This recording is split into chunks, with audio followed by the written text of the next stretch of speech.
Welcome back, dear friends.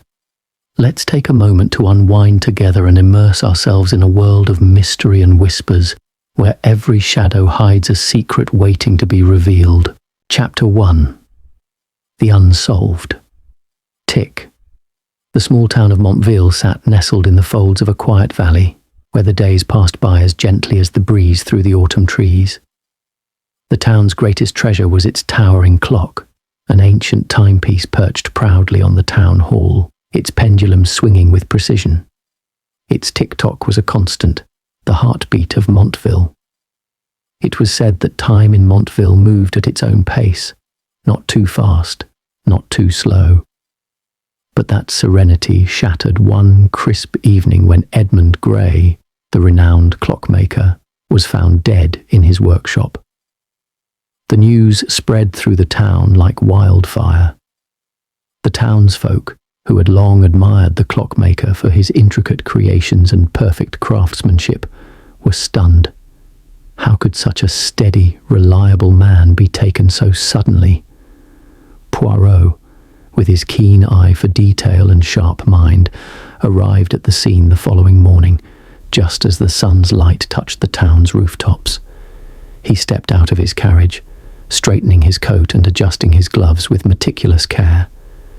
He had been called in for one reason: to solve the mystery of the clockmaker's death.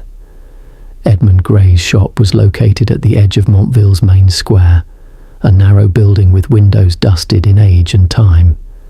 The scent of wood shavings and polished brass filled the air as Poirot entered, the door creaking softly behind him.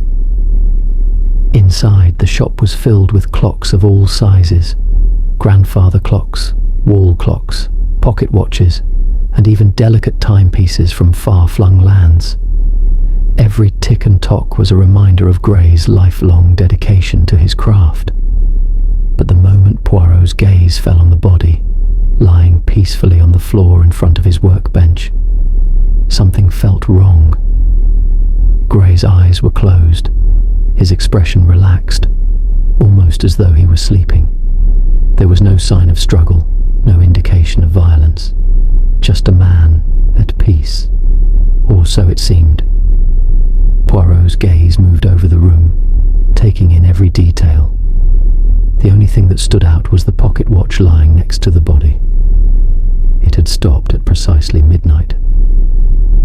The ticking of the clocks around the room seemed to slow, almost in reverence to the strange stillness that filled the space. Poirot knelt beside the body, his eyes narrowing in concentration. His fingers hovered over the pocket watch, the cold metal glinting in the dim light. A small engraving caught his eye, but it was too faint to make out. Still, Poirot knew it meant something. Everything in the room meant something. He turned to the widow who stood in the doorway, her face pale, her hands clasped tightly in front of her. Mrs. Gray, though visibly shaken, held herself with a strange calmness. Her voice quivered as she spoke. "He was fine last night. He just fell asleep in his chair after finishing a piece. He looked so content. I thought he had finally found peace." Poirot nodded, his mind already working.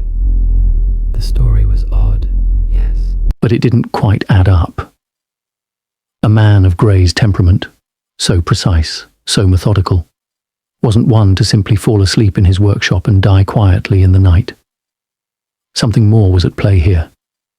Poirot stood up, smoothing his coat. "Madame, tell me, was there anyone who wished Mr. Gray harm?" Mrs. Gray hesitated, a flicker of something, perhaps fear or guilt, crossing her face. She shook her head slowly. "No, no one. Edmund was beloved by all here. He had no enemies." Poirot's gaze lingered on her for a moment longer than necessary. He couldn't shake the feeling that she was hiding something important. But what? With deliberate calm, Poirot turned his attention back to the shop. The clocks, all ticking in unison, were somehow disconcerting now. Time seemed to stand still for a moment as Poirot listened to the rhythmic sound, The ticking seemed louder, somehow more insistent. The piece of the puzzle was clear, but the picture remained shrouded in mystery. Why had the clockmaker died? Why had the watch stopped at midnight? And why did the very air in the room seem to carry a weight, almost as though it too were waiting for something to happen?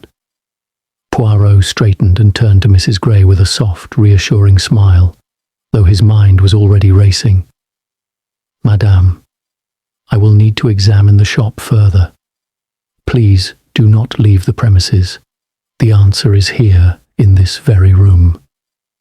As Poirot began his investigation, the first whispers of doubt began to swirl in his mind. He was certain the clockmaker's death was no accident. But what was the meaning behind that single frozen moment in time? And as the day stretched into night, the clocks in the shop continued their endless ticking, a constant reminder that time in Montville was never quite as it seemed. Chapter 2. The Clue in the Clock. The soft hum of the morning light filtered through the small window at the back of Gray's shop, casting a golden glow over the wooden floors. The clocks on the shelves ticked away relentlessly, each second echoing in the otherwise quiet space. The atmosphere was thick with the scent of old wood and metal, mingling with a trace of dust that had accumulated over years of craftsmanship. It was a place where time was not just measured, but revered, and now it seemed as though the very air was holding its breath. Poirot stood by the workbench, his sharp eyes scanning the cluttered surface. It was a masterful display of the clockmaker's craft. Pieces in various stages of construction, tools neatly arranged by size and function, and yet something felt off. The workbench itself was too neat, too deliberate. There was no sign of distress, no unfinished work left behind that might suggest panic. Everything, even in death, appeared methodical. Poirot's eyes lingered on the pocket watch. It had stopped at precisely midnight, an eerie detail, one that refused to be ignored. As he picked it up, he felt the cold weight of the metal in his hands. The face was scratched, its hands frozen in place, the second hand pointing toward the 12th hour, forever fixed in time. He turned the watch over carefully, examining the back. The engraving, faint as it was, seemed to spell out something. "To Edmund, keeper of time," it read, but the words were cut off before the sentence could be completed. Poirot's brow furrowed. Keeper of time. The phrase carried significance, but its meaning was elusive, like the softest whisper in the wind. Poirot leaned back slightly, eyes narrowing in thought. The clockmaker had lived and breathed time, crafting each piece with the utmost precision. But this watch, this very watch, had been intentionally stopped at midnight. It felt like a message, a clue, but from whom and why? Behind him, Mrs. Gray stood quietly in the doorway, her face pale, her hands clasped tightly in front of her. She hadn't moved since Poirot had begun his investigation, her expression unreadable, but her eyes, ever so slightly, betrayed a hint of tension. Was she nervous, or simply waiting? Poirot turned to her, his voice soft but commanding. "Madame, I must ask you once more. Was there anyone who might have wished your husband harm? Someone who would go so far as to leave a clue like this?" Mrs. Gray's lips trembled, and for a moment, Poirot could see the mask of composure she had been wearing begin to crack. She stepped into the room, slowly, and looked at the watch in Poirot's hands. "I don't know," she said, her voice barely above a whisper, "but he did have an admirer. A client who visited often." Sir Charles Armitage. Poirot's ears pricked at the mention of the name. Sir Charles Armitage. He knew of the man, an eccentric collector of rare timepieces, a wealthy, influential figure with a penchant for secrecy. but the name seemed oddly out of place in the context of Gray's simple, humble life. An admirer, you say? What kind of man was he? Mrs. Gray hesitated, her fingers twitching nervously at the edge of her shawl.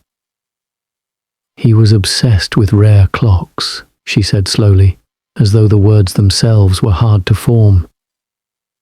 But Edmund would never speak of his dealings with him. He kept everything to himself. Poirot's mind was already piecing together fragments of the puzzle. Armitage, a man who dealt in rare clocks, and Gray, a master clockmaker with a secret watch in his possession. It was starting to feel less like a simple murder and more like a carefully orchestrated plot, one with layers hidden beneath a veil of time. Poirot moved around the shop, his footsteps light and deliberate. He had learned long ago that a room often revealed more than its inhabitants. Each clock, each tool, each piece of metal told a story if one only knew how to listen. His fingers brushed against the edge of the grandfather clock, which stood like a silent sentinel in the corner of the room. Its brass pendulum swung with a steady rhythm, the only clock that continued its faithful ticking. It struck a chord deep within Poirot's mind. As he opened the door to the back room, the quiet of the shop was replaced by the soft echo of a distant ticking. The back room was smaller, darker, and smelled faintly of oil and wood shavings. On the workbench sat several half-assembled clocks, their innards exposed. Poirot's eyes, always scanning, always searching, fell upon an oddity, an incomplete piece. It was a clock unlike any he had ever seen, a design more complex, more intricate. Poirot ran his fingers along the edges of the unfinished clock, noting its unusual mechanism. It was a clock that seemed to defy time itself. The gears inside were too delicate, the design too elaborate. He had seen nothing like it in Gray's work before. The craftsmanship was exquisite, but the intention behind it was unsettling. "Madame," Poirot called, not taking his eyes off the clock, "do you know of any special projects your husband was working on?" Mrs. Gray appeared in the doorway, her face pale. "He never spoke of it, but I think he was designing something for Sir Charles. Something very rare." Poirot's heart quickened. The pieces were starting to fall into place, but they were still out of reach, like distant stars flickering just beyond his grasp. He turned to Mrs. Gray, his voice low but resolute. "Tell me, madame, where is Sir Charles now? I must speak to him." Immediately Mrs. Gray hesitated, her gaze dropping to the floor.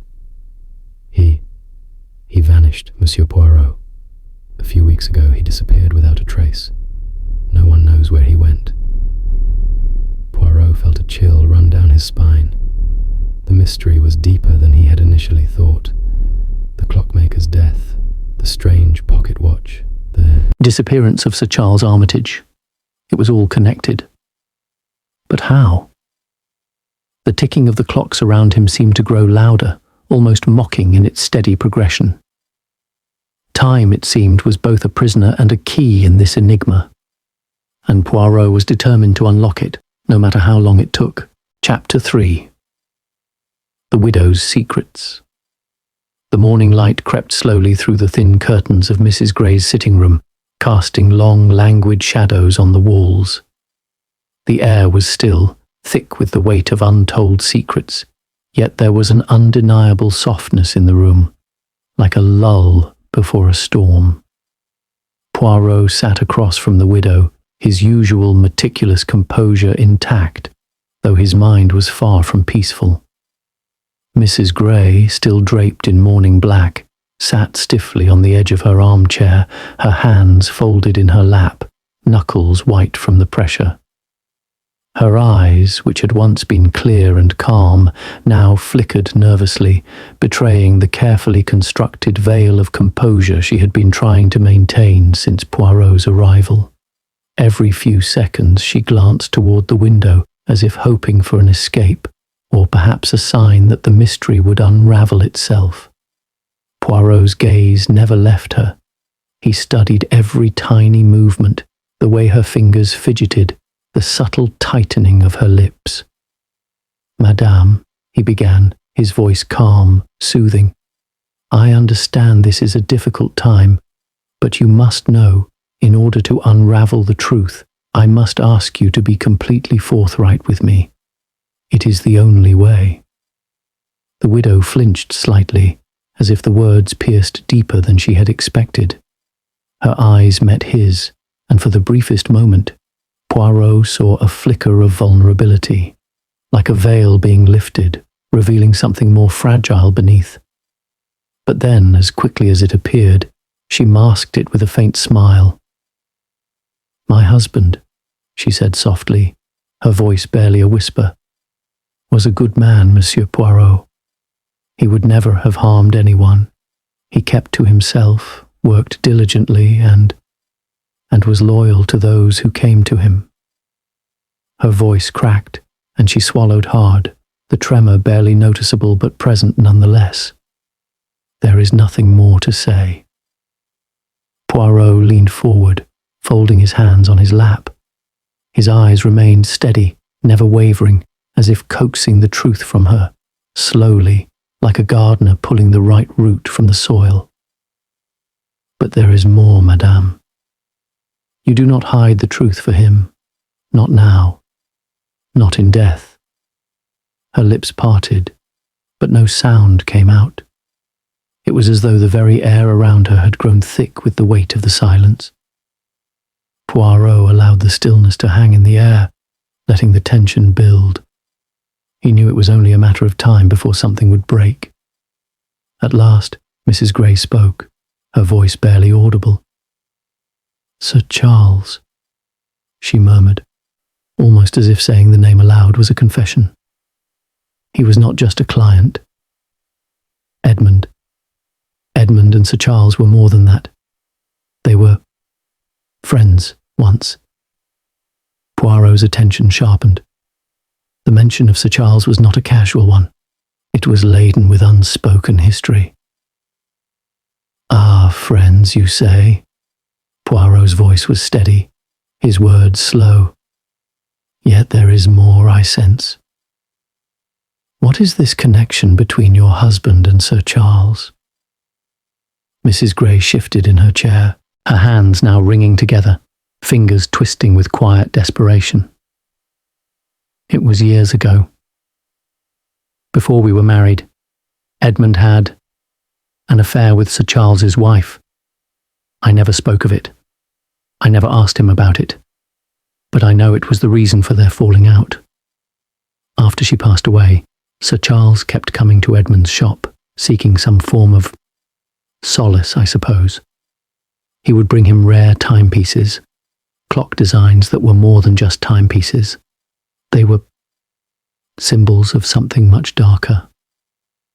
Poirot raised an eyebrow, intrigued but maintaining his calm exterior. "Darker, madame. Please continue." Mrs. Gray took a deep breath, steadying herself as if preparing to unearth a long-buried memory. "I do not understand it fully. Edmund spoke little of their dealings, but I remember one night, shortly after their estrangement, Sir Charles brought something to the shop. It was a clock, but not any ordinary clock. It was different. Edmund looked at it as if he recognized it, but he never said a word about it. The next day he locked it away in the back room. Poirot's pulse quickened. The back room. He had noticed the strange unfinished clock, the one that seemed unlike any of Gray's other work. Could it be the same clock? The one Sir Charles had brought all those years ago? "And this clock, madame," Poirot pressed, his voice steady yet insistent. "Where is it now?" Mrs. Gray's eyes widened, and for a moment she seemed like a woman trapped, unable to find a way out of the corner she had painted herself into. She opened her mouth as if to speak, but no words came out. Poirot rose and moved toward the window, his back to her, giving her space to collect herself. He could hear her breathing slowly, unevenly, as if she was trying to steady her racing heart. He turned back to face her with a gentle smile, his eyes soft but firm. "Madame, you must tell me. I am here to help, but I can do nothing without your trust. Tell me, where is the clock now?" Mrs. Gray's shoulders slumped, her resolve breaking like a dam under the pressure. She nodded, her eyes filled with a mixture of fear and sorrow. "It's in the back room," she whispered, but Edmund never finished it. He had planned to destroy it, I think, to erase everything connected to it. Poirot nodded, understanding the gravity of her words. Edmund had known something that had driven him to hide the clock away, to protect it from others. And now it seemed that in his death, the secrets of the clock and Sir Charles were being unearthed, piece by piece. Poirot turned back to Mrs. Gray, his expression unreadable. "Madame, I must ask you to show me this clock. It is the final piece of the puzzle." As she led him toward the back room, Poirot's mind raced with possibilities. The strange designs, the secrecy, the connection to Sir Charles. It was all becoming clearer. But what was the true purpose of the clock? What was its secret? And why had it cost Edmund Gray his life? The answer, Poirot knew, was hidden within the ticking of time itself, and it was only a matter of time before the final revelation came to light. As they entered the back room, the door creaked open, revealing the dark shadows of the unfinished clocks. The ticking from the other side of the room seemed to grow louder, more insistent, as though it too was waiting for the truth to emerge. Chapter 4. A Visit to the Past. The back room of the clockmaker's workshop was dimly lit, its shadows stretching across the floor like long, silent fingers. The air inside smelled of oil and aged wood, a familiar scent that should have been comforting, but instead it felt heavy, suffocating, like stepping into a place where time had stopped altogether. Poirot's eyes scanned the room with precision, every corner, every detail, registering in his sharp mind. Mrs. Gray, walking ahead of him, seemed smaller in this room, as if the oppressive weight of the place had made her shrink. Her every movement was slow, deliberate, as if she were afraid to disturb the delicate balance of silence that filled the space. The back room was a sanctuary for unfinished projects, clock mechanisms half-built, their gears exposed to the world. There was an elegance to the chaos, a strange beauty in the suspended moments, but Poirot could not shake the feeling that this was not a room of mere clocks. It was a room full of secrets, waiting to be unlocked. At the far end of the room, under a heavy cloth, lay the object of Poirot's interest. The clock that had been locked away for years, hidden from view. Mrs. Gray stopped in front of it, her hand lingering on the cloth as though she were about to unveil something sacred, something that had been sealed away for far too long. Her breath caught in her throat, and for a moment, Poirot thought he saw a flicker of fear in her eyes. With a hesitant gesture, she pulled back the cloth, revealing the clock. It was unlike any clock Poirot had ever seen. The craftsmanship was exquisite, but there was something strange about it, something that made it seem more like an artifact than a mere timepiece. The clock was encased in dark mahogany, its design intricate and ornate, with delicate carvings of symbols that Poirot could not immediately place. Its face was large, nearly twice the size of a normal clock, and the hands, black and thin like the fingers of a shadow, stopped at midnight. Poirot moved closer, his fingers gently tracing the wood. It was cool to the touch, smooth, but worn in certain places, as though it had been handled many times, yet never fully understood. "Madame," Poirot said softly, his eyes focused on the symbols. "What are these markings?" these carvings. Mrs. Gray's voice trembled slightly as she replied, "I don't know, Monsieur Poirot. Edmund never spoke of them. He just said it was important, that it was the key to something Poirot's mind raced. The symbols were not random. They were too deliberate, too exact. They seemed to form a pattern, an intricate puzzle, each mark leading to the next. But the meaning behind them eluded him, like a whisper carried away by the wind. He knelt down, his eyes narrowing as he examined the clock's face more closely. The time, frozen at midnight, seemed to hold some kind of significance, as though it were marking a precise moment in time. A moment that had passed but would never be forgotten. Poirot gently lifted the clock, testing its weight. There was a heaviness to it, a sense of hidden substance beneath the surface. He turned it slightly, and as he did, something shifted within the clock, a soft click, almost imperceptible, but it was enough to make Poirot's heart skip a beat. He felt the mechanism inside shift, as if something had been unlocked, something long concealed. Mrs. Gray took a step back, her face pale. What did you do?" Poirot straightened, his face unreadable, his mind already racing with the possibilities. "I believe," he said calmly. "We are about to find out." He placed the clock back on the table and gently pressed against its glass face. The click was followed by a low, steady whirring sound.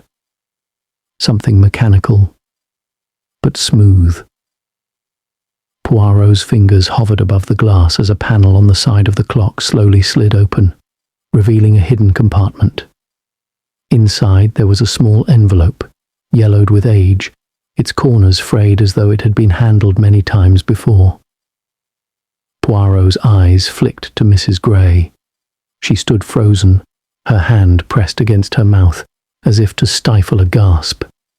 Her eyes were wide with disbelief, and for the first time since their meeting, Poirot could see the true weight of fear on her face.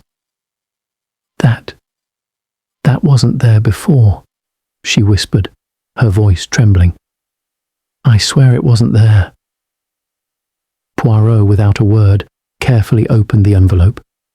Inside was a single sheet of paper, folded neatly. He unfolded it, his eyes scanning the words quickly, his brow furrowing as he read. It was a letter that was written in a hand he did not recognize, but the contents were clear enough.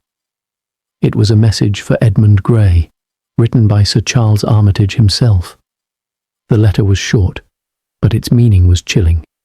"The clock is the key. Unlock it at midnight, and the truth will be revealed. Do not let anyone stand in your way. Time is running out." Poirot's pulse quickened. The letter was a confession, a clue, but it raised more questions than answers. Why had Sir Charles left this message for Gray? What was the truth that was hidden in the clock, and why had it been concealed for so long? The phrase, "time is running out," echoed in Poirot's mind, like a warning, a ticking clock that was growing louder with each passing second. Poirot turned to Mrs. Gray, his voice soft but filled with urgency. "Madame, do you understand what this means? What your husband was trying to protect?" Mrs. Gray's face had gone pale, her hands trembling as she held onto the edge of the table for support. No, I don't. Edmund never spoke of this to me. He must have known. He must have known something. But he never told me." Poirot closed his eyes for a moment, collecting his thoughts. The mystery was deepening, and the clock was at the center of it all. There was something hidden inside its delicate mechanism, something that had cost Edmund Gray his life. But what was it? And why had Sir Charles been so desperate to keep it secret? Poirot stood up, his eyes fixed on the clock. "Madame," he said, his voice low, "this clock holds the key to everything. And now, It is up to us to find the truth it guards. But time, my friend, is a slippery thing. We must act quickly." As the last words left his lips, the ticking of the clocks in the room seemed to grow louder, more urgent, as though they too were aware of the passing seconds. Every tick, every tock, was a reminder that the mystery was far from over, and that the truth, once unlocked, would change everything.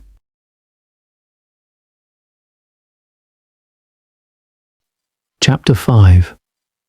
The Silent Witness. The atmosphere in Gray's workshop had changed.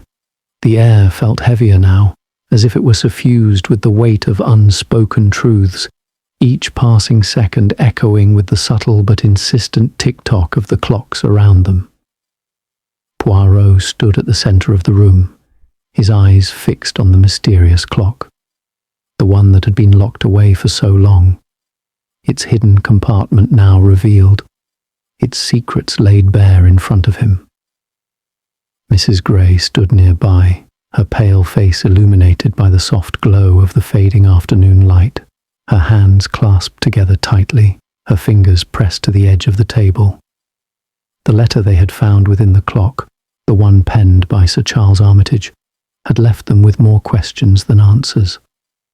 The clock is the key. Unlock it at midnight, and the truth will be revealed. Do not let anyone stand in your way. Time is running out. The message seemed cryptic, yet the urgency was undeniable. Time, the one thing Gray had spent his entire life perfecting, was now a relentless force, pushing them toward an inevitable conclusion. Poirot's mind was sharp, his thoughts racing as he processed the new information. But as he stood in the room, surrounded by the ticking of clocks, something caught his attention, something small, almost imperceptible. The clocks, all of them, were synchronized. Not in the usual way that timepieces were, but in a pattern, a rhythm. It was subtle, but it was there. Each clock's tick seemed to coincide with the others, creating a symphony of sound that, in the quiet of the room, was almost unnerving. Poirot's gaze moved from the clocks to the room's other contents. There were dozens of timepieces, all arranged with precision, but none of them seemed to hold the same weight as the one they had just uncovered. He glanced at Mrs. Gray. Her anxiety was palpable now. She seemed unable to stay still, her fingers tapping nervously against her wrist. "Madame," Poirot said softly, his voice calm yet firm, "I must ask you to think carefully. What was your husband's relationship with Sir Charles Armitage? You mentioned before that they were more than just clients. But what did that truly mean? What was their connection beyond the clockwork?" Mrs. Gray's eyes flickered, the briefest hesitation. She opened her mouth as if to speak, but closed it again. Then, as if a dam had broken inside her, she spoke, her words tumbling out in a rush. It wasn't just clocks. Sir Charles. He was obsessed with something else, something more dangerous. Edmund. He never told me much, but I found books. Books that Sir Charles had given him. Strange books. Books about time, about control. He believed that the manipulation of time could change everything. Everything, Monsieur Poirot. He said that with the right clock, with the right mechanism, a person could hold dominion over time itself. Poirot listened carefully, his face betraying no emotion. Time itself. What an audacious notion. He knew the pursuit of power often led people down dangerous roads, but this was different. This was something more. Edmund never believed it. He thought Sir Charles was mad, but Sir Charles insisted. He said that if they could finish the clock, the one they'd been working on for years, it would reveal the truth, a truth hidden in time. Edmund couldn't bring himself to finish it. I think he was afraid, Monsieur Poirot. Afraid of what it might uncover, Poirot turned his gaze back to the clock, studying its intricate design once again. He moved closer, his fingers tracing the delicate carvings. The symbols seemed to pulse under his touch, like a heartbeat that had been trapped in time. His eyes narrowed. There was something more to this clock, something buried deep within its mechanism. The clock, Poirot murmured, is not just a timepiece. It is a puzzle, a map, perhaps. But to what destination? The words hung in the air like a question that had yet to be answered. Poirot leaned down, lifting the clock from its resting place. It felt heavier in his hands, as if it were imbued with some hidden force. He placed it gently on the workbench and began to examine it more closely, his eyes flicking from the clock's face to the back panel, searching for a hidden compartment, a mechanism that might unlock the truth. His fingers found a small, barely noticeable seam in the wood, a tiny crack that hadn't been visible before. Poirot's heart quickened. He pressed his fingers against the seam, and with a soft click, a hidden panel slowly slid open. Inside, there was another envelope. It was thick, with a wax seal, the symbol of a clock etched into the surface. Poirot carefully broke the seal, unfolding the letter inside. His eyes moved swiftly over the words. The time is near. You will know when the time comes. Everything has been set in motion. Do not trust anyone. The clock will show the way, but it will not wait. Poirot's mind raced as he processed the contents of the letter. It was a message, but from whom? Sir Charles? Someone else? And what did it mean by, the clock will show the way?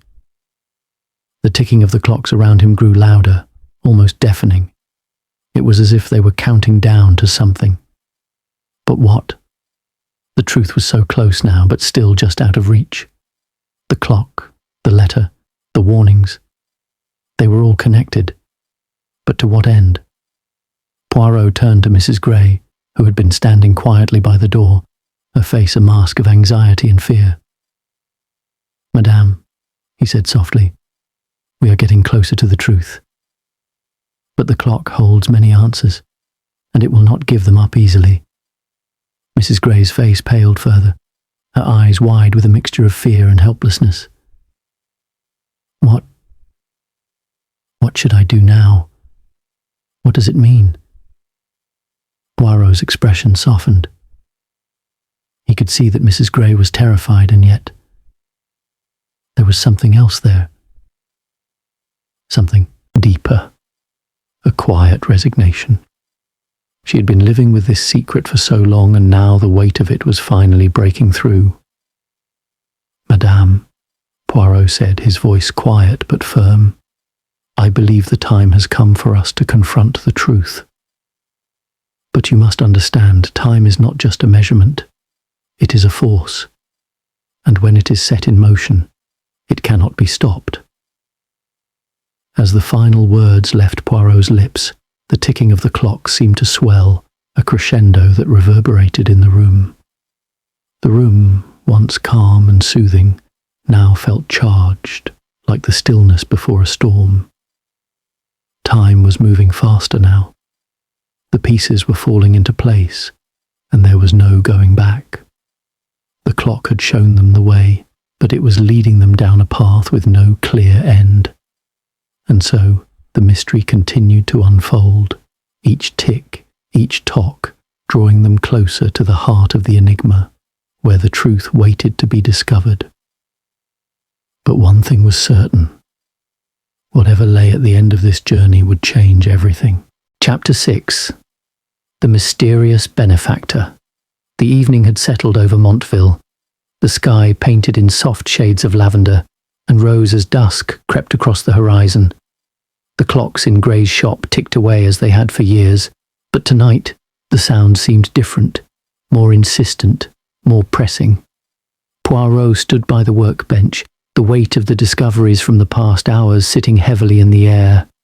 The clock that had been locked away for so long was now fully opened, revealing its secrets, but with every layer uncovered, new questions arose. The letter from Sir Charles Armitage had spoken of the time, and the clock showing the way. But what did it all mean? The mystery was far from over, and Poirot knew that the answers were somewhere, hidden just out of reach. Poirot's gaze flickered to Mrs. Gray, who stood silently by the window, her face pale, her mind clearly racing with the weight of the revelations that had unfolded in the past hours. She had been hesitant to speak at first, but now she seemed resigned to the truth, or at least to the idea that Poirot was the only one who could uncover the answers. The sudden creak of the door startled them both.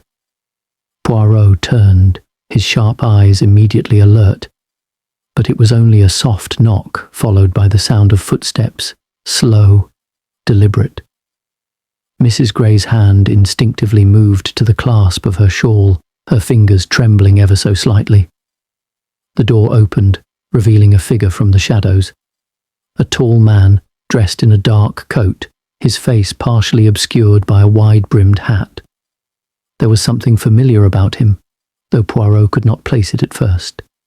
The man's eyes met his, cold and calculating, as though he had come prepared for this moment. Poirot's lips curled into a faint knowing smile, his voice smooth and deliberate. "Ah, it seems we have another visitor. Please come in." The man stepped forward, his presence commanding the room. "Monsieur Poirot," he began, his voice deep and low, "I was expecting to find you here." His words were precise, measured, and his gaze flicked quickly over to Mrs. Gray, who stiffened, though she did not speak. Poirot studied the newcomer with a practiced eye. The man exuded an air of quiet authority, but his presence was tinged with something else, something almost imperceptible, but palpable. There was a tension in his stance, a controlled unease that hinted at deeper knowledge, deeper involvement than he let on. "And you are?" Poirot inquired, his voice calm, betraying none of the curiosity that stirred within him. "I am Gregory Marlowe," the man replied. "I represent certain interests, and I believe you are close to uncovering something that was meant to remain hidden." The name Marlowe rang a faint bell, but Poirot's mind was already busy, piecing together fragments of his past knowledge. Gregory Marlowe was a name associated with high society, an investor with ties to powerful figures in both business and politics. He was not a man easily overlooked, and yet Poirot had never been sure of his true role in the world. This visit, this unexpected intrusion, only deepened the mystery. Marlowe stepped further into the room, his gaze flicking to the workbench where the clock still sat. Poirot noticed the faintest narrowing of his eyes as he saw it. "So the clock is finally opened," Marlowe mused, his tone laced with a quiet satisfaction.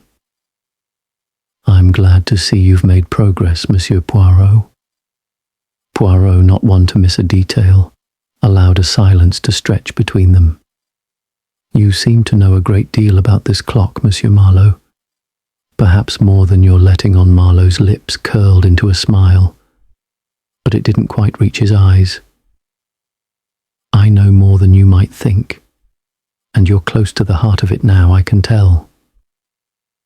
He took a slow step forward, his eyes never leaving the clock. "But I'm afraid you may be treading too close to something dangerous. Some truths are not meant to be uncovered, Monsieur Poirot. And this clock, well, it's one of those truths." Poirot studied him carefully. Marlowe's words hung in the air, heavy with implication. Dangerous truths. The phrase echoed in Poirot's mind, carrying a weight of history, of power, of knowledge that had been carefully protected. Who was Marlowe working for? And what, pray tell, is this dangerous truth, Monsieur Marlowe? Poirot asked, his voice low and measured. He was probing now, testing the waters, seeing if the man would reveal anything of value. Marlowe paused, his expression faltering for just a moment before he recovered. "You see, this clock isn't just a timepiece, Monsieur Poirot. It was never meant to be. It's part of a much larger scheme, a plan that spans decades. Sir Charles Armitage, he understood this better than most, and he was never alone in his pursuits." Poirot's brow furrowed. A larger scheme. Marlowe's words seemed to shift the very foundation of the case, as if the clock were only the surface, a mere entry point into something far more complex. His mind raced, but he kept his face calm, controlled. "You speak of a plan. What kind of plan?" Marlowe's eyes flicked to Mrs. Gray, then back to Poirot. "I cannot explain it all here, not in full.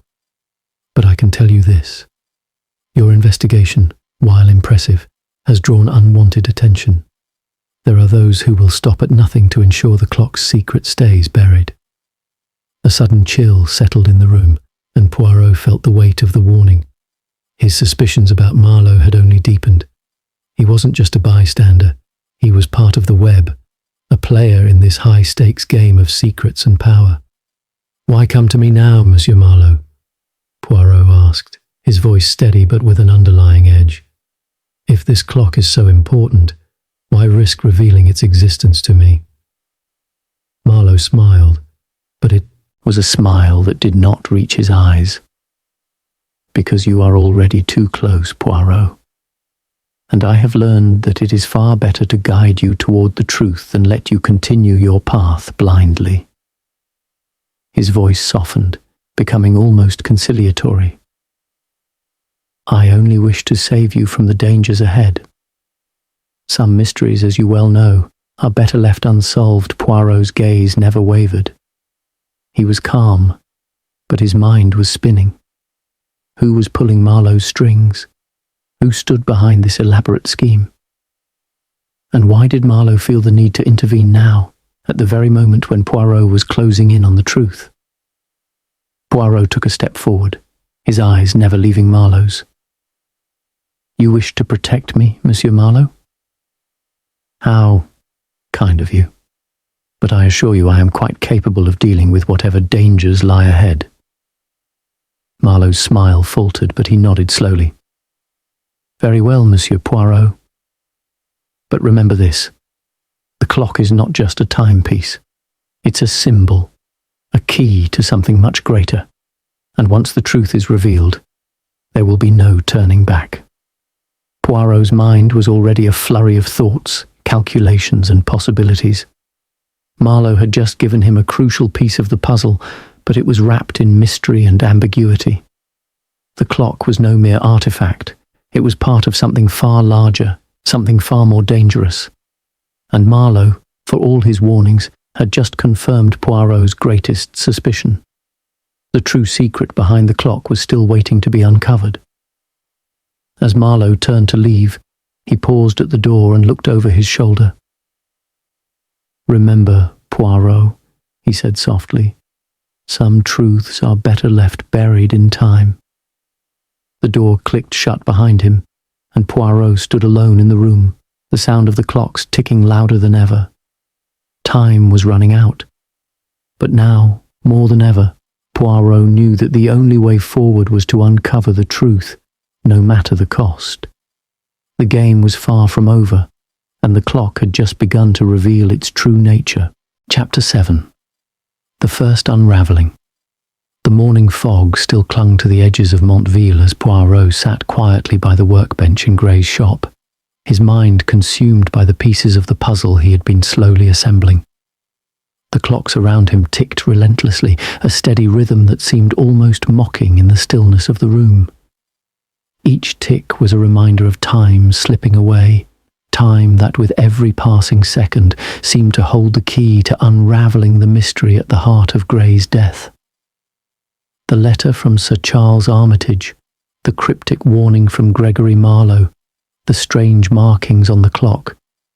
Each of these elements had brought Poirot closer to the truth, but it was still not enough. There was a missing piece, a connection yet to be made. He could feel it in the air, thick with the scent of oil and wood, as if the very room held its breath, waiting for him to unlock the final secret. Mrs. Gray had left the shop some time ago, a quiet farewell on her lips as she departed into the fog, her mind clearly as disturbed as her heart. Poirot had not expected her to stay long. After all, how could she? She was caught in the web of her own secrets, and now, even more so, the weight of her husband's mysterious death bore down on her. She had trusted Poirot, and now she seemed to fear what he might uncover next. But Poirot could not dwell on her distress, nor on the haunting words of Marlowe. The timepiece before him, Gray's final creation, was more than just a clock. It was a key, and the answer, he was sure, lay within it. Poirot ran his fingers gently across the face of the clock. The ticking seemed louder now, more pronounced, as though urging him forward. He traced the symbols again, those intricate carvings that had held him in a trance since he first laid eyes on them. What had Edmund Gray been trying to tell him? Why had he hidden the secrets of the clock in such a cryptic way? What was the link between Sir Charles Armitage, the mysterious books, and this intricate timepiece? The answer seemed just out of reach. Poirot could feel it. The pieces were there, close, but not quite aligned. And then, as though the clock itself had chosen this moment to reveal its truth, Poirot's hand brushed against a hidden latch. With a soft click, the back panel of the clock shifted slightly. Poirot's heart quickened. This was no ordinary clock, and this was no simple puzzle. Slowly, with the delicate touch of a man accustomed to solving mysteries, Poirot pried open the panel. Inside, hidden from plain sight, was a thin, folded piece of paper, yellowed with age. It was so carefully concealed, so precisely placed, that it seemed almost as if it were part of the clock itself, an extension of the clock's very being. Poirot carefully unfolded it, his fingers lingering on the paper, as if touching the key to the mystery itself. It was a map, an old weathered map of Montville. Poirot's eyes scanned it quickly, noting the familiar streets, the landmarks he had walked past countless times. But there was something strange about this map.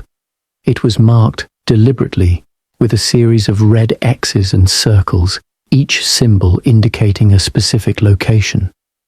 Poirot's gaze moved to the top of the map.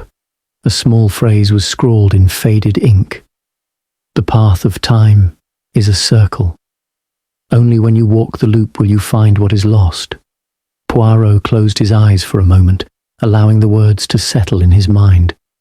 The path of time is a circle. It was a riddle, a clue, and yet it was more than just that. It was a warning.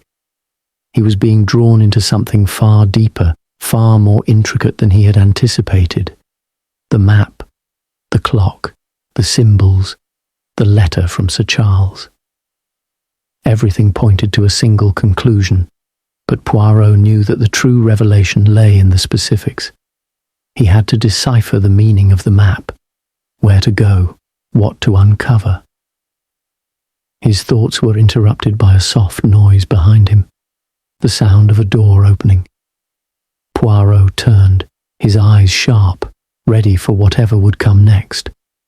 It was Mrs. Gray, looking as pale as she had when she had left earlier. She hesitated in the doorway, as if unsure whether to enter. Her eyes darted to the workbench where the clock still sat, open and revealing its secrets. Poirot noticed the way her hands were trembling, her fingers clasped tightly around something in her pocket. "Have you found it, Monsieur Poirot?" she asked, her voice quiet, almost fragile. Poirot nodded slowly, his gaze never leaving her. "I have, madame. The clock holds many secrets, but it has begun to reveal them. The map, it will lead us to the truth, I believe." Mrs. Gray stepped into the room, moving cautiously as if the walls themselves might close in on her. "I don't understand, Monsieur Poirot," she whispered. I thought the clock was just a symbol of my husband's obsession with time. But now it seems to be leading somewhere." Poirot looked at her then, his voice soft but filled with purpose. "The clock, madame, is not merely a symbol. It is a key. And Sir Charles Armitage, though he is not here, is part of this story. We must follow the map. We must follow the path of time." Mrs. Gray's eyes widened. "You're going to go where the map leads?" Poirot stood, the weight of the mystery settling on his shoulders. "Yes, madame. Time, as it has been shown to us, is not linear. It is a circle, a loop. And if we walk that path, we will uncover what has been lost, what has been hidden for so long." The ticking of the clock seemed louder now, echoing through the room. The sound was like a heartbeat, steady and constant, yet somehow urgent. Time was moving forward, but the past was still holding its grip. Poirot could feel the weight of it, like the shadow of something long buried, reaching out to pull them into the past. He turned to Mrs. Gray, his eyes narrowing with quiet determination. "We must begin now, madame. The circle is closing. We cannot afford to wait." The room fell silent, the tension thick in the air. Mrs. Gray's breath caught in her throat, but she nodded. The decision had been made. The path was set. Poirot folded the map carefully, his eyes lingering on it for just a moment longer before he tucked it into his coat pocket. The mystery was far from over, but now it had taken on a new shape, a new direction. The game was afoot, and Poirot knew that this final unravelling would take him places he had not yet imagined. Time, after all, was not just something to be understood. It was something to be conquered. And in the ticking of the clock, Poirot could feel the truth drawing closer, just as the shadow of the past loomed ever larger. It was time to walk the loop.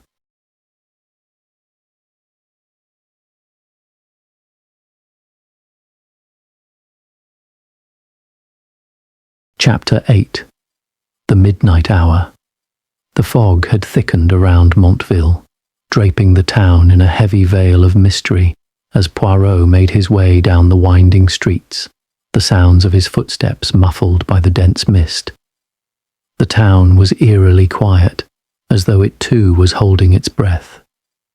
The clocks inside Gray's shop, which had once ticked so relentlessly, now felt like distant echoes in his mind. Tonight, Poirot knew, would be different. The pieces of the puzzle were all in place, and the hour was drawing near.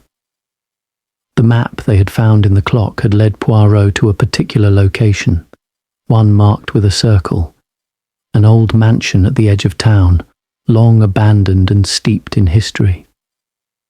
The mansion had once been the home of Sir Charles Armitage, the man whose name had been tied to the mystery from the very beginning. It was said that Sir Charles had vanished years ago, leaving behind only his obsession with time, clocks, and the dark secrets they hid. Now, as Poirot approached the mansion's iron gates, he could feel the weight of the past pressing down on him, as though the walls of the estate themselves were waiting to reveal their truth. Poirot paused just outside the gates, his sharp eyes scanning the estate before him. The mansion loomed in the distance, its silhouette barely visible through the fog. The windows, dark and empty, seemed like hollow eyes staring out into the night. There was a quiet stillness to the place, unnatural, as though the air itself had grown thick with the passage of time. This was where it all began, where the path would finally converge. Behind him, Mrs. Gray stood quietly, her face pale and tense. The decision to come here, to confront the place where everything had started, weighed heavily on her. Poirot had insisted, of course, but he could see the strain in her eyes. She was caught between the grief of losing her husband and the fear of what lay hidden in the past. The clock, the map, and the letters had led them here, but what would they find when they crossed the threshold of the mansion? "Are you certain, Monsieur Poirot?" Mrs. Gray asked, her voice trembling slightly in the damp air. "Is it really safe to be here? I feel as though we are about to uncover something far worse than we can bear." Poirot turned to her, his eyes softening just a fraction. "Madame, you must understand that the past has a way of demanding to be revealed. We cannot escape it, but we can face it. The truth, no matter how uncomfortable, is the only way forward." With a deep breath, Mrs. Gray nodded, though her hands were still clenched tightly at her sides. She was afraid, and rightly so. But Poirot could sense the shift in her, a quiet resolve forming within her. She had come this far, and there was no turning back now. Together they stepped forward, the gates creaking as they pushed them open. The gravel path crunched underfoot as they made their way toward the mansion. The house itself seemed to exhale a sigh of resignation, as though it had been waiting for them. Every step they took felt heavier than the last, the air thick with the weight of history and the passage of time. Inside the mansion, the atmosphere was even more oppressive. The grand foyer, once filled with life and laughter, was now empty and silent, its ornate furniture draped in sheets of dust. The grand chandelier overhead, its crystals catching the faintest glimmer of light, seemed to shudder in the stillness. The walls, lined with faded portraits and dark tapestries, seemed to watch them as they moved further into the house. Poirot's eyes were constantly moving, scanning every detail, every shadow. There was something unsettling about the place, something alive in the air, as though the mansion itself were holding its breath, waiting for the right moment to reveal its secrets. Poirot could feel it, the presence of the past, of Sir Charles, lingering in the very walls. He paused in front of a large ornate door at the end of the hallway. The map had led them here, to this very room. The markings on the map had been precise, the words of Sir Charles's letter echoing in Poirot's mind. "The clock will show the way." They had followed the path, walked the loop, and now they were here, at the heart of it all. Poirot turned to Mrs. Gray, his voice steady and calm. "Madame, this is the moment. The truth lies behind this door. We must face it together." Mrs. Gray looked at him, her expression a mixture of fear and determination. She had come this far, and there was no turning back. She nodded, her hands trembling as she reached for the doorknob. With a quiet creak, the door opened. Inside the room the air was thick with dust and decay, but there was something else, a faint hum, as if the room itself were alive with anticipation. The walls were lined with shelves, each one filled with strange timepieces, clocks and artifacts. But in the center of the room, on a pedestal, stood the most elaborate clock Poirot had ever seen. It was larger than any he had encountered before, its design intricate and beautiful, yet menacing in its complexity. The clock's face was a dark, polished black, the hands frozen at midnight. But what caught Poirot's attention was not the clock itself, it was what lay beneath it. The pedestal had been removed to reveal a hidden compartment, and inside, resting on a bed of velvet, was a small, ornate box. Poirot approached the box slowly, his heart beating in time with the ticking of the clocks that filled the room. The box was unlike anything he had ever seen before, its surface engraved with strange symbols, the same ones that had appeared on the clock. He knew, without a doubt, that this was the final piece of the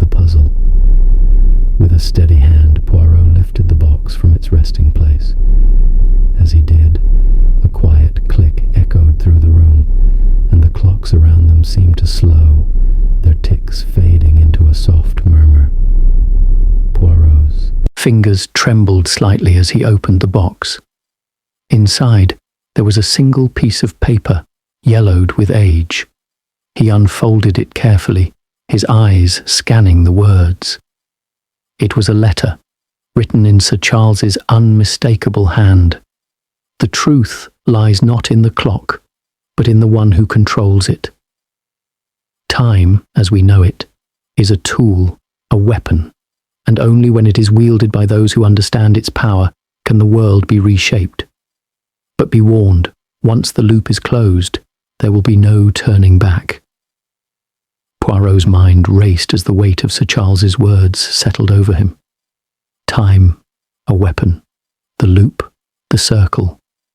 It was all beginning to make sense, but the implications were far darker than he had anticipated.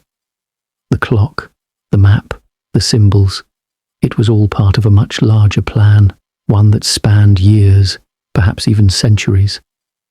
He turned to Mrs. Gray, his eyes meeting hers. "Madam, I believe we have uncovered something far greater than we imagined." Sir Charles's obsession was not just with time, it was with power, the power to control it, and now the time has come to understand what he truly intended. Mrs. Gray's face had gone pale, her eyes wide with a mixture of fear and understanding. "You mean this was all part of his plan? To control time?" Poirot nodded slowly. "Yes, madame. And now we must decide what to do with this knowledge. The clock has shown us the way, but the path ahead is one we must choose carefully. Time is not just something we measure, it is something we can control, if we understand its true power." As the words left Poirot's lips, the ticking of the clocks around them seemed to swell, louder now, as if to emphasize the enormity of the choice before them. The room felt charged, alive with the weight of the past and the future.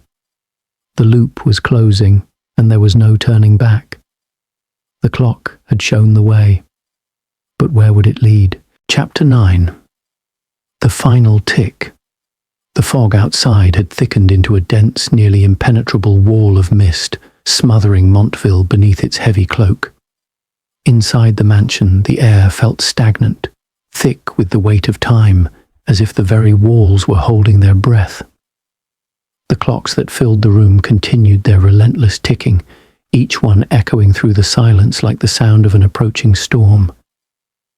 Every tick, every tock, seemed to draw them closer to a final revelation, one that had been years in the making, hidden beneath layers of secrecy, and now, at last, poised to be uncovered. Poirot stood before the pedestal, the ornate box now lying open in front of him. His fingers hovered over the yellowed paper, the letter from Sir Charles Armitage still clenched in his hand.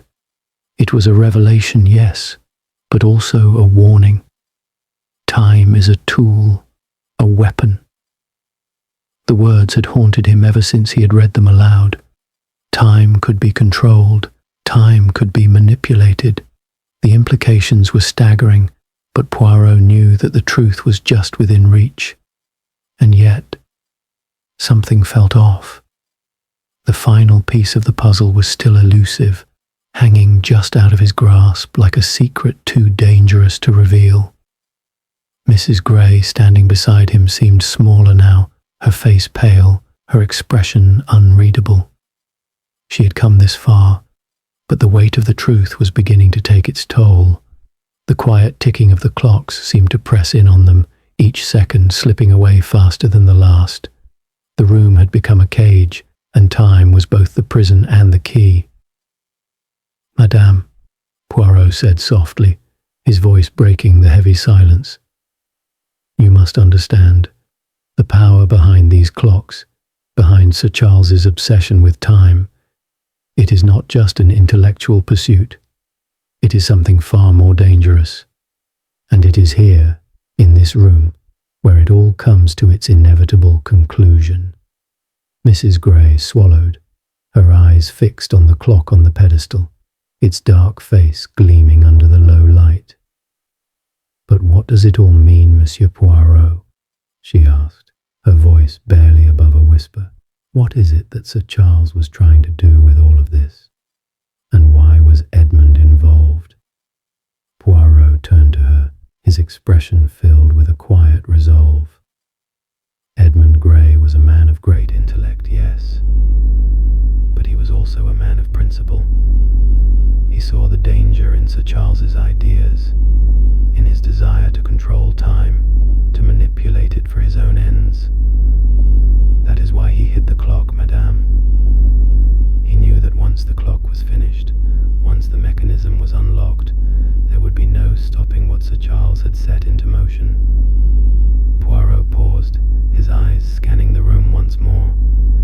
The clocks were still ticking, but now it was as if they had taken on a new significance.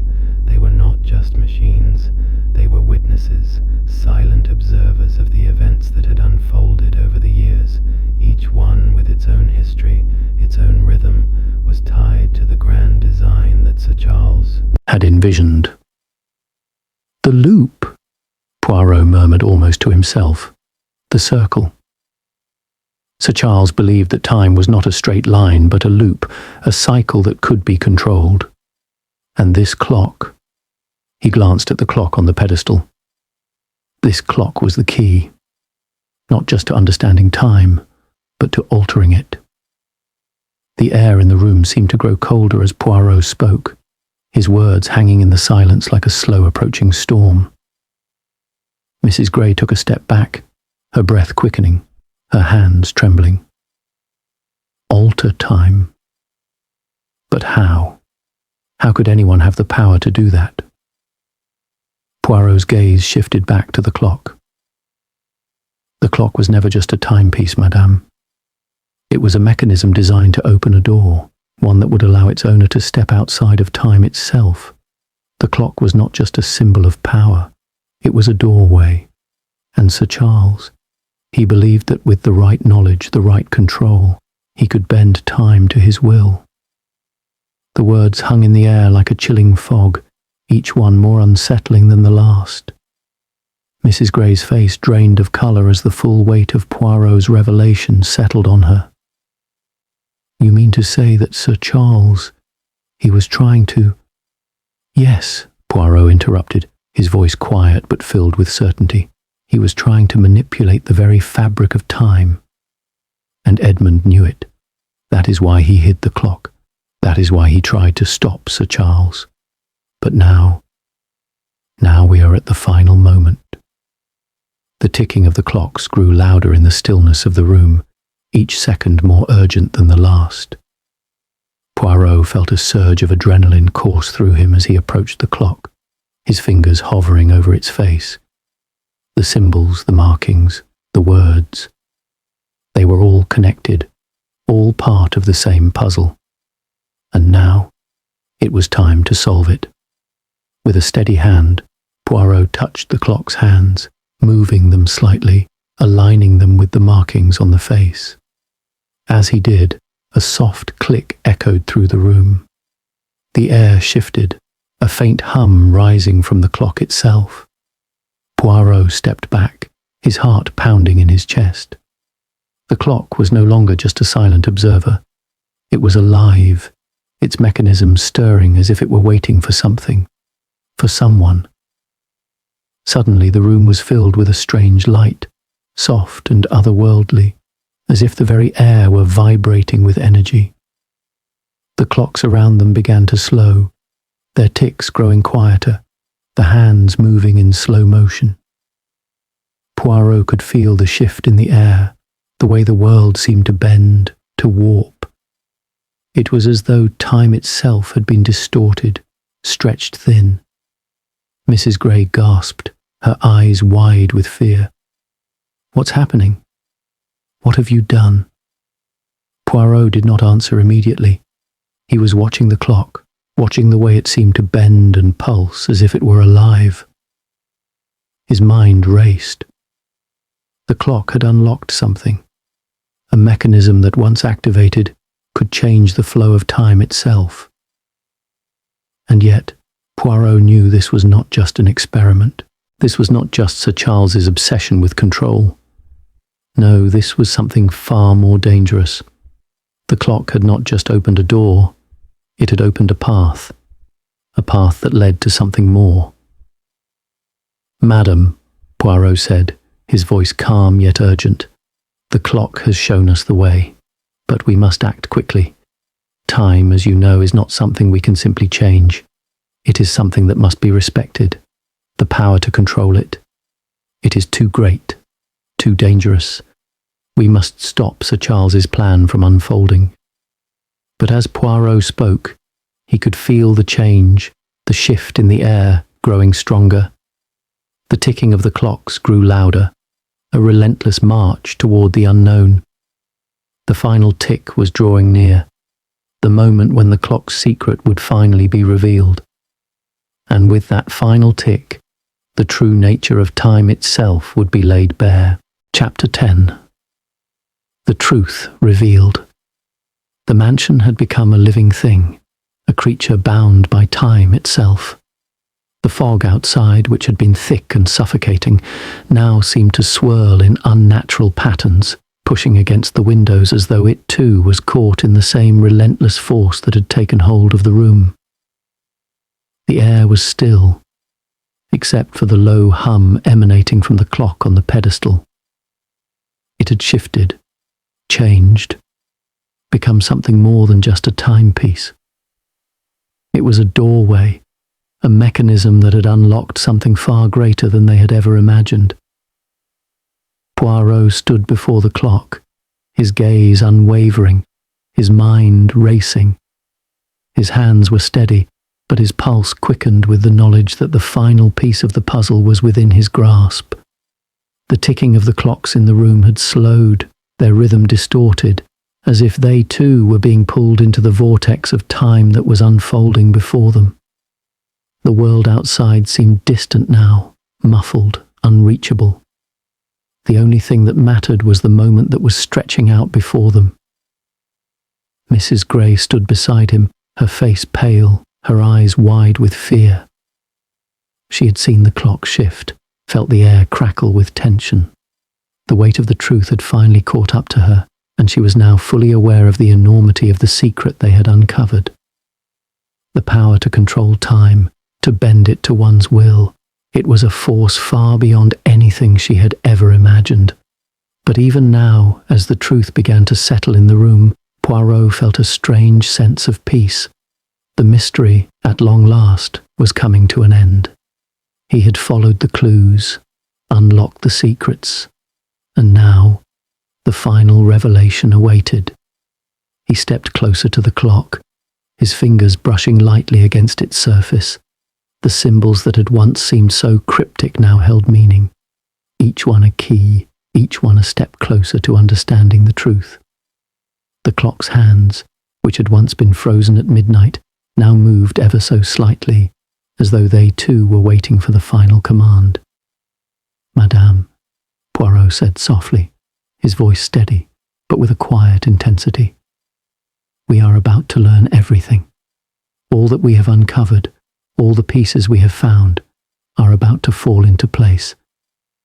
But the question remains, are you ready for the truth?" Mrs. Gray did not answer immediately. Her eyes were fixed on the clock, her hands trembling as she clasped them tightly in front of her. Poirot could see the conflict within her, the fear, the desire for closure, the knowledge that once the truth was revealed, there would be no turning back. "Yes," she whispered, her voice barely audible. "I'm ready." Poirot nodded, his eyes never leaving the clock. He took a deep breath, his mind focused, his every sense attuned to the moment. He had spent his life unraveling mysteries, seeing through lies and deception. But this was different. The truth here was not just a matter of solving a case. It was a matter of understanding the very fabric of existence itself. With one last careful movement, Poirot pressed a hidden lever on the side of the clock. The room seemed to hold its breath, the ticking growing louder for a brief moment. Then, silence. For a heartbeat, nothing happened.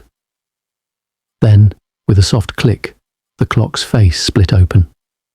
Behind it, a hidden compartment was revealed, a compartment that had remained sealed for years, perhaps even centuries.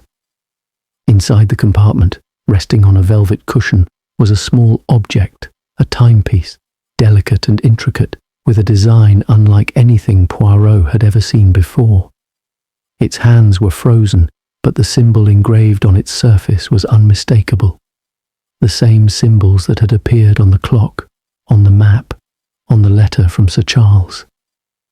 It was the heart of the mystery, the key to everything. Poirot lifted the timepiece carefully, feeling its weight in his hand. The truth, he realized, was not just in the clock. It was in this object, this mysterious artifact that had been hidden away for so long. The symbol on its surface was a map, a guide, leading the way to something far more profound than simple time manipulation. This was not just about controlling time, this was about understanding it, unlocking its true potential. Poirot's eyes narrowed as he studied the timepiece more closely. The engraving was not just a symbol, it was a set of instructions, a map to a hidden location. A location where the true power of the clock could be harnessed, a place where time could be bent, shaped, and controlled. He turned to Mrs. Gray, his voice low but filled with certainty. This is it. This is what Sir Charles sought to unlock. This is what he believed would give him control over time itself. Mrs. Gray stepped forward, her eyes wide with awe and fear. But why hide it? Why not reveal it? Poirot looked at her, his expression softening. Because the truth is dangerous, madame. Sir Charles believed that with this power he could change the course of history. But he was wrong. Time is not something that can be controlled. It is something to be understood, something to be respected. As Poirot spoke, the ticking of the clocks around them seemed to grow louder, more insistent, as though the very room was reacting to the revelation.